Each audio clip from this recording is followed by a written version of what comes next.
Immigration used to be a very hot topic, but somehow with the global pandemic, it's really gone to the back burner. That's why I was a bit surprised to see this story from Bloomberg saying that the Trudeau government is going to continue to push for higher immigration levels despite the pandemic travel restrictions. Now, this bothers me for a couple of reasons. First, the immigration. It bothers me because, according to some recent surveys, 76% of Canadians thought that there should be a pause on immigration until a vaccine is found. And then another survey had 41% of Canadians believing that immigration quotas should be reduced. Now, these make a lot of practical sense. We don't understand where our economy is going. We don't understand what the country is going to look like, what businesses, what industries are going to be left standing 6 months, a year from now. The restaurant industry has taken a huge pounding. A number of industries are just not going to be able to recover. The tourism industry, who knows, some of these attractions, some of these businesses, they're just going to go bankrupt, and it's going to have just a domino effect, as we've been speaking about for the past couple of months. So on a purely practical level, it just doesn't make sense to bring in masses of immigrants, some of which may not have skills or may have some issue finding a job, especially now during these difficult times.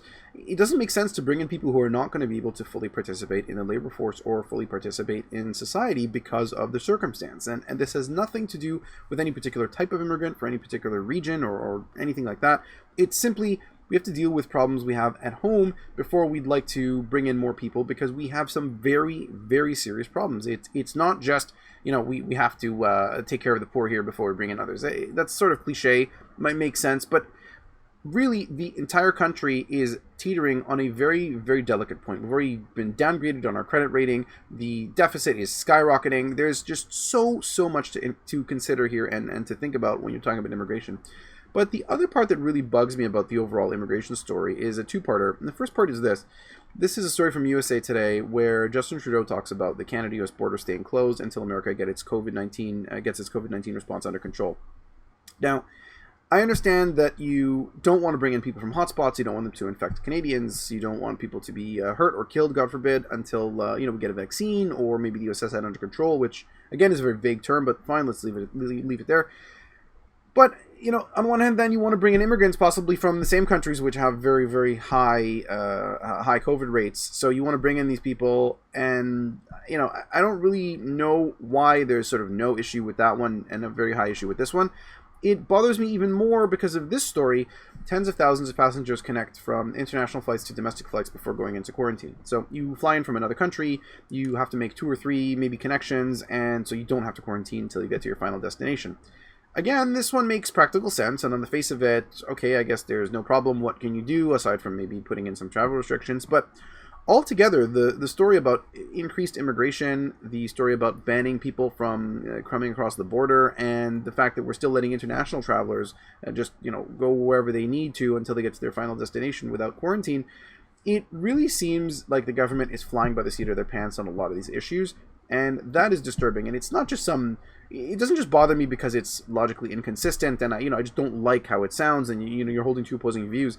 I am disturbed by this because these things have real life consequences. If you are so worried about bringing in people who may cause infections again or may create new hotspots in Canada, then why are we picking simply on U.S. weekend travelers or U.S. travelers? Why are we allowing international travelers? That's going to be the argument. If there is no argument, then why are we not allowing the Americans?